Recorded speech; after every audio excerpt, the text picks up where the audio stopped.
où l'on retrouve d'une manière ou d'une autre la force, l'usage de la force. Est-ce que cet usage est légitime ou non? Est-ce qu'on peut faire un bon usage de la force? Est-ce qu'il faut craindre la force dont on est investi, la force qu'on identifie en soi? Est-ce qu'il faut la craindre? Est-ce qu'il faut en avoir peur?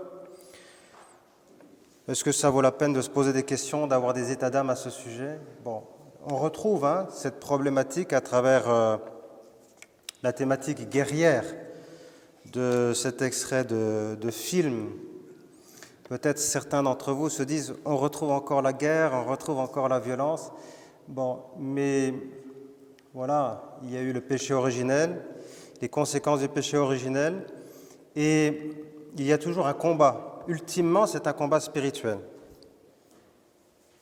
C'est un combat contre le vieil homme, et le vieil homme qui peut être plus ou moins influencé par les forces du mal, par les esprits mauvais. C'est un combat spirituel. C'est un combat qu'on apprend à découvrir davantage dans les retraites, pardon, ce qui est spécifiquement retraite spirituelle, où l'on travaille où l'on reçoit des notions importantes sur le combat spirituel et où on expérimente cela aussi à travers des méditations, des exercices, etc. Dans son ouvrage, John Eldredge cite de temps en temps comme cela des anecdotes personnelles, des anecdotes familiales, et notamment une histoire qui est arrivée à l'un de ses fils, l'un de ses enfants, au moment où il entrait à l'école primaire. Un enfant très jeune, donc 5-6 ans, et cet enfant commence par découvrir par s'émerveiller pour toutes les nouveautés qu'il découvre. C'est un nouveau monde, une nouvelle vie qui commence pour lui, mais très vite il découvre aussi la réalité qui peut être cruelle. Essayons de nous mettre à la place d'un jeune enfant, ne regardons pas cela avec les yeux d'un adulte. Les réalités cruelles du monde des enfants lorsqu'ils sont entre eux, et spécialement ce qui se passe dans la cour de récréation. Voilà. Et donc son fils donc, va être violemment bousculé par un enfant de son âge, Et donc une blessure physique certainement très superficielle, mais c'est l'occasion cuisante pour lui de recevoir une blessure au plan psychologique, au plan moral. Cet enfant donc va tomber par terre, va être humilié et ne va pas se défendre, il va subir de façon passive, et il va accueillir cette souffrance et puis sans pouvoir finalement s'en libérer, il va revenir avec ce fardeau à la maison. Il va revenir avec cette blessure à la maison et avec la honte, l'impossibilité d'en parler. Et il faudra vraiment que les parents, que John Eldredge et son épouse, avec beaucoup de bienveillance et d'empathie, beaucoup de bonté, puissent arriver à faire sortir cette blessure. Voilà. Et le papa, donc John Eldredge, le papa, donc est très content que son fils puisse, comme cela, puisse exprimer avec beaucoup de sincérité ce qu'il a vécu, cette blessure, puisse la mettre au jour, comme cela, sous la lumière du jour. Et il lui donne le conseil suivant: si jamais ça se reproduit à nouveau, donc si l'on te bouscule violemment, si l'on fait preuve d'une injustice comme ça à ton égard, voilà, ne te laisse pas faire, lève-toi et donne aussi un coup à cet enfant. Voilà. Et après, on a l'impression qu'il s'interroge, il se dit, il s'interroge, en tout cas, il admet que beaucoup d'hommes puissent s'interroger devant un tel conseil, une telle recommandation. Comment est-ce que je peux dire ça à mon fils alors que j'essaie de lui donner des bons principes de vie chrétienne? Je suis chrétien moi-même, j'essaie vraiment d'imiter notre Seigneur Jésus-Christ, de suivre l'Évangile. Et là, je donne à mon fils ce conseil d'utiliser la force. Comme ça. Alors il faut arriver à comprendre cela, parce que lui-même d'ailleurs prend la peine avec beaucoup d'honnêteté, de montrer la difficulté qu'il y a, d'admettre cette attitude, ce comportement, cette recommandation, ce conseil, et puis dans le même temps, de bien comprendre, de bien interpréter ce passage de l'Évangile qui est authentique et qu'on ne peut pas nier, qui est ce conseil de notre Seigneur de tendre l'autre joue. Lorsqu'on te frappe sur la joue droite, tends l'autre joue. Comment est-ce que c'est compatible, autrement dit, Alors donc, nous avons vu ce matin, nous avons commencé à bien identifier la blessure. Nous allons maintenant vers des solutions, vers des remèdes, vers la guérison. Bon, le fait de commencer à bien identifier la blessure, c'est déjà être en chemin de la guérison. Et ce chemin vers la guérison, d'ailleurs, nous l'avons commencé même en prenant la route pour venir ici. Voilà, il y a déjà tout un travail qui a été fait, un beau travail qui a été fait. Et donc, avançons en confiance. Il y a vraiment une logique dans ce processus. Et laissons-nous porter, n'anticipons pas sur les étapes à venir. Alors, de quoi s'agit-il au sujet de ce petit Blaine? C'est le prénom de cet enfant. Il s'agit pour lui d'une blessure psychologique qu'il risque ensuite de porter toute sa vie. Non pas que ce soit forcément un grand traumatisme après qui va l'empêcher d'assumer vraiment une vie harmonieuse, paisible, etc. Mais Eldredge explique qu'en fait, ça va être une première blessure peut-être, et puis l'ennemi, il écrit dans son livre, il s'est imprimé avec un E majuscule, donc l'ennemi, donc il faut voir ultimement l'ennemi de la nature humaine, mais le démon qui veut nous faire échouer qui veut faire échouer le plan d'amour de Dieu et nous faire échouer dans notre route vers le ciel. L'ennemi, dit-il, va toujours s'y prendre de la même manière, c'est-à-dire qu'il va revenir vers cette même blessure. Puis il y aura d'autres étapes ensuite, mais toujours cette blessure sera développée, amplifiée. Bon.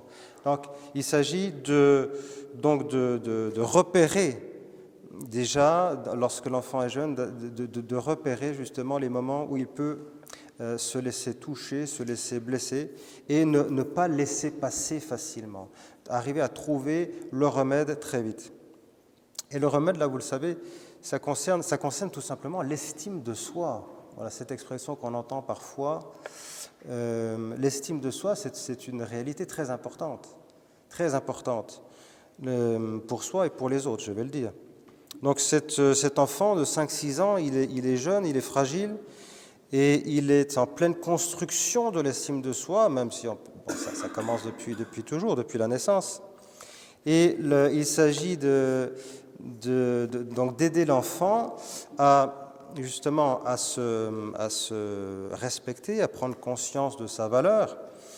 Et donc les parents vont être attentifs à ce qu'il puisse prendre conscience de sa force et faire un bon usage de sa force. On ne va pas développer chez lui, bien évidemment, l'agressivité, la violence, la méchanceté, la haine, les comportements peut-être de ce voyou qu'il a renversé dans la cour de récréation. Non, bien sûr, ça, c'est pas du tout l'esprit chrétien. Mais en sens inverse, d'accord, nous voulons éviter cela, mais en sens inverse, il s'agit de faire attention à ce que l'enfant ne développe pas des mauvais réflexes, de mauvaises attitudes, de mauvaises stratégies d'adaptation par la lâcheté et la soumission. Ce n'est pas vertueux d'être lâche et soumis. Ce n'est pas la vertu. Ce n'est pas bien. Alors, ce n'est pas bien d'être agressif et d'être violent, mais ce n'est pas bien non plus d'être dans la lâcheté et la soumission. Les besoins de l'enfant qui sont en jeu là, dans cette cour de récréation, cet enfant, de quoi s'agit-il? Ce sont des choses qui ont du prix, qui ont de la valeur.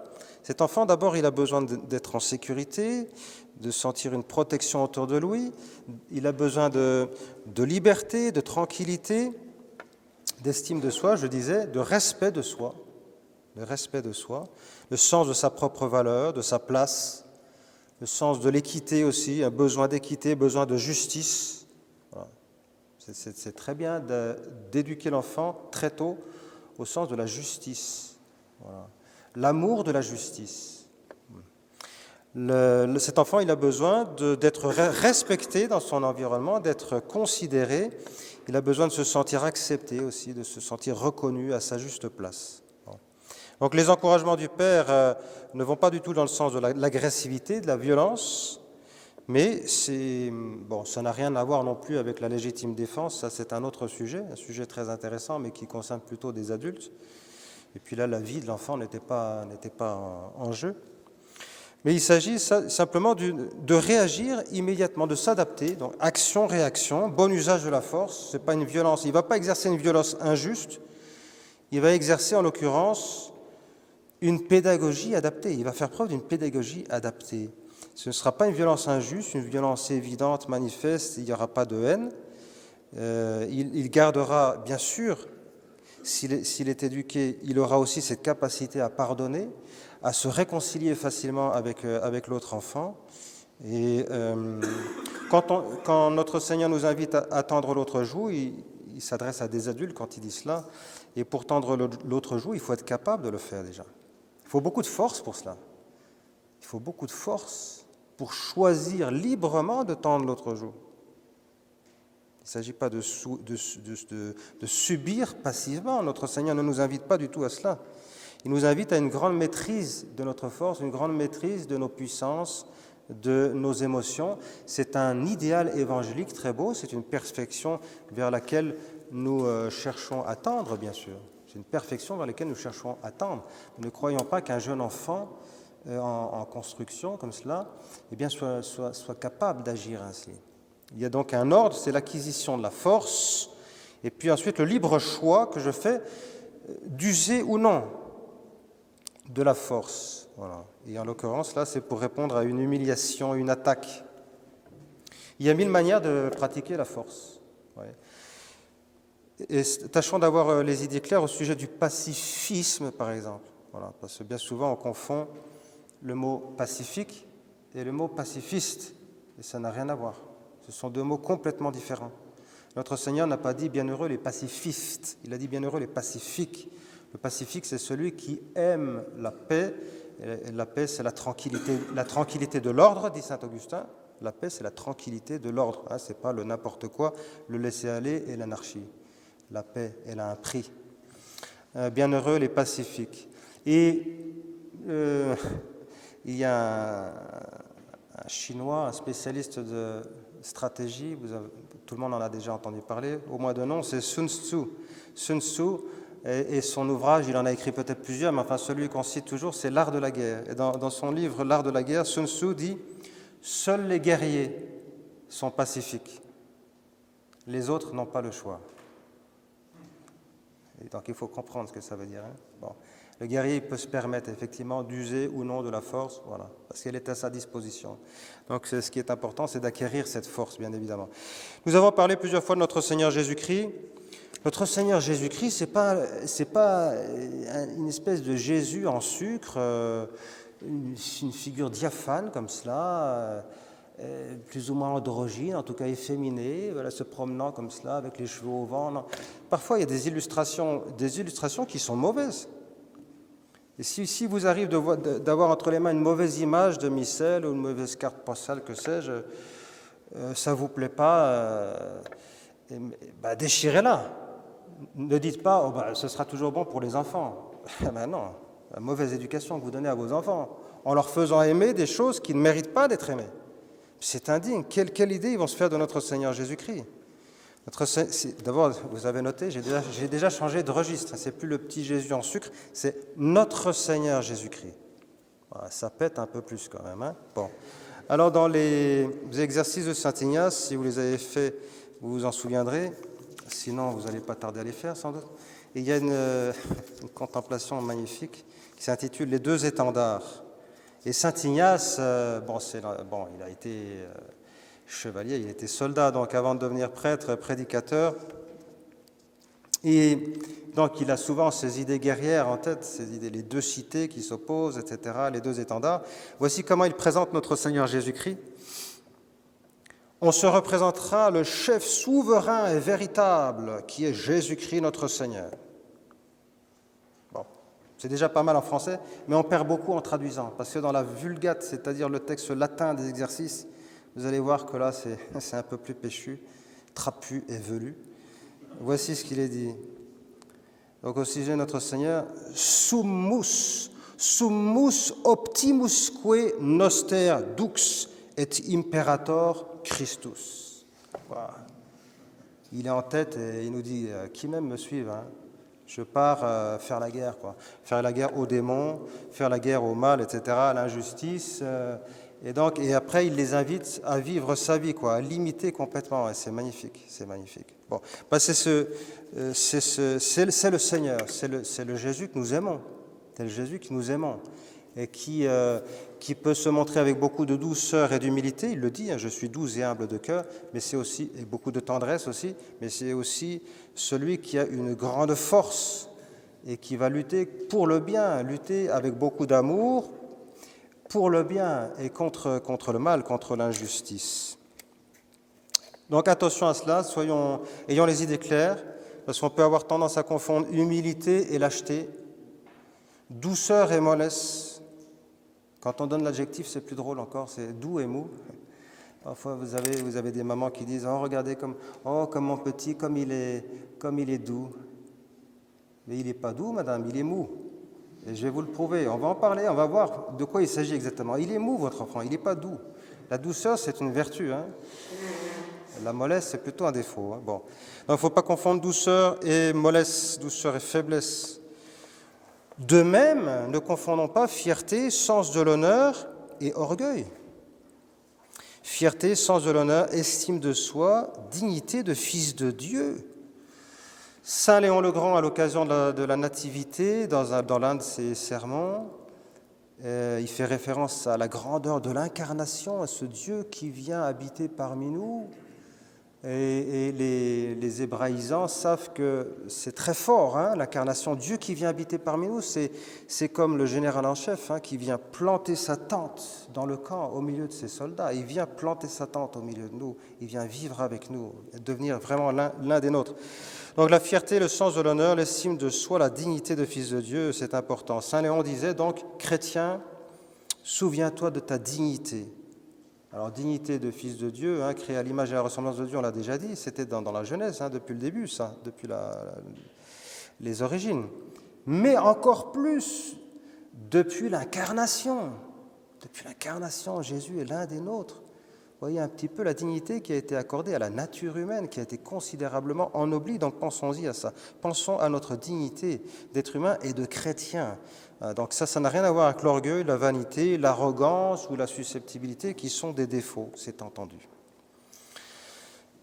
Je ne serai pas trop long, simplement un tout petit mot encore sur l'estime de soi. L'estime de soi, il y a deux volets. C'est tout d'abord la conviction intime d'avoir de la valeur en tant que personne. Donc ça, c'est dans l'ordre de l'être, si vous voulez. Voilà. Et puis le deuxième volet, c'est la perception d'une compétence personnelle. Ça, c'est plus pour l'agir. Voilà. J'ai des talents, j'ai des compétences. Voilà. Mais une bonne éducation va aider l'enfant et puis le jeune homme à vraiment à développer des talents, des compétences. Et nous sommes tous différents les uns des autres. Voilà. C'est important d'arriver à bien identifier cela.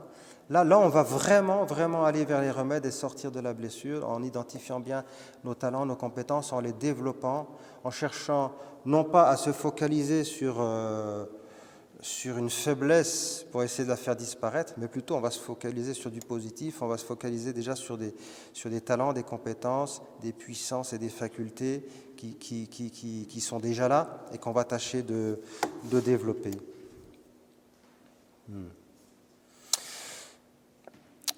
Eldredge montre que le problème, c'est que dans notre société, il utilise souvent l'expression émasculation qui est très forte. Émasculation. Voilà. Quelle souffrance, quelle épreuve, quelle humiliation. Parce que vraiment, là, c'est plus bas que guts, un peu plus bas que guts. Voilà. C'est corones. Bon. Et donc l'ablation de ces organes, et c'est quelque chose certainement de très humiliant. Très, très humiliant. Et donc, l'image est bien choisie. Voilà. Alors, il nous dit, le problème, c'est que, voilà, l'école éduque mal en raison de la mixité garçon-fille surtout. Voilà, mixité garçon-fille, la mixité généralisée qui est un mal. Bon, il y a bien des contextes où on est heureux de pouvoir échanger, de pouvoir être entre hommes et femmes, très bien. Mais il n'y a pas assez, c'est l'un vraiment des maux de notre société, spécialement chez nous en Occident. Hein. En Afrique, en Asie, c'est différent. Hein. Les problèmes qu'on est en train de traiter, ils sont surtout des problèmes de l'Occident. On n'a pas assez d'espace de non-mixité, d'espace de masculinité. Non pas pour repousser et chasser les femmes, mais pour avoir la joie de se retrouver en homme, ce qui n'est pas la même chose. Parce que nous souhaitons qu'elles fassent le même travail de leur côté, qu'elles arrivent à développer et cultiver leur féminin sacré, comme nous allons travailler sur notre masculin sacré. Donc l'école, le manque de virilité dans l'Église. Le manque de virilité dans l'Église. Les chrétiens, l'Église, c'est un truc de gonzesse. Pourtant, c'est une institution qui est pratiquement dirigée que par des hommes. Comment c'est possible? Voilà. Et il n'y a que des femmes là, dans la nef, des femmes qui assistent aux cérémonies et qui viennent pour des partages de ceci, partages de cela, où on se prend le pouls, où on essaie de savoir où on en est dans sa vie spirituelle. Bon, ça leur plaît bien, c'est très féminin, mais ce n'est pas spécialement masculin. Moi, je pense que dans les régions rurales, par exemple, on devrait généraliser, je sais pas, une grande solennité pour la Saint-Hubert, quoi, où on vient avec les chiens de chasse, les corps de chasse, bénédiction, messe solennelle, etc., quelque chose de très, très beau. Voilà. Et c'est ça qui attirerait des hommes, plutôt, là, pour le coup. Hein. Donc, manque de virilité dans l'Église, oui, bien sûr. Alors, ça vient peut-être aussi un petit peu en partie de nous, dans le clergé, peut-être qu'on ne cultive pas, nous, suffisamment, justement, la masculinité, parce qu'avant de devenir prêtre, normalement, on est un homme. Dans l'ordre, c'est ça. Hein. Bon, est-ce que, justement, on a suffisamment travaillé la masculinité avant de devenir prêtre? C'est une question qui peut se poser, en tout cas qui interroge les recteurs de séminaire, les directeurs de séminaire, bien évidemment. Et puis, qu'est-ce qu'on voit? On voit aussi un certain nombre de jeunes filles qui, pour différentes raisons, sont attirées par l'islam. Ça, au moins, c'est péchu, c'est viril. Moi, je vais avoir un homme qui est un vrai, quoi. Le christianisme, c'est pas attirant, quoi. Ouais. Malheureusement. Donc, ça vaut la peine vraiment de s'interroger. C'est un constat. On ne peut pas nier cela. Voilà. Et puis, il a observé aussi que cette émasculation vient du fait que beaucoup d'hommes sont soumis dans le mariage, soumis à leur femme. Voilà. Et bon, il y a certainement aussi bien des choses à faire dans ce domaine. Je ne veux pas être tellement plus long. Simplement, maintenant, voici venu le moment des questions. Il y a une partie du chapitre d'Elrej qui porte sur un lien finalement mauvais de l'homme vis-à-vis de la femme à travers les images, à travers la pornographie, etc. On aura l'occasion d'y revenir dans cette session. C'est un sujet important, un sujet éminemment masculin, et il faut avoir la lucidité, l'honnêteté d'aborder ce problème-là et de voir comment les hommes en général, peut-être nous aussi en particulier, on peut avoir une faiblesse dans ce domaine, parce qu'il n'y a pas de fatalité. On peut vraiment arriver à surmonter cette difficulté, mais voilà, il faut le vouloir et en prendre les moyens. Les questions qu'on peut se poser, donc, comment est-ce que je sais que j'ai de la valeur en tant que personne? Comment est-ce que je le sais? Ça, c'est la première question. La deuxième question, quels sont les talents, les compétences que j'ai déjà identifiées chez moi?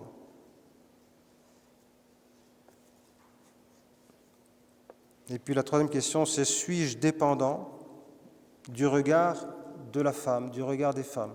Ça nous concerne tous, laïcs et consacrés, prêtres, les prêtres aussi, voilà, qui peuvent être un peu trop attachés à certaines directions spirituelles ou que sais-je. Il y a parfois des choses qui ne sont pas très nettes de ce côté-là, donc il faut avoir l'honnêteté de se poser la question. Donc comment est-ce que je sais que j'ai de la valeur en tant que personne? Quels sont mes talents, mes compétences? Suis-je dépendant du regard de la femme?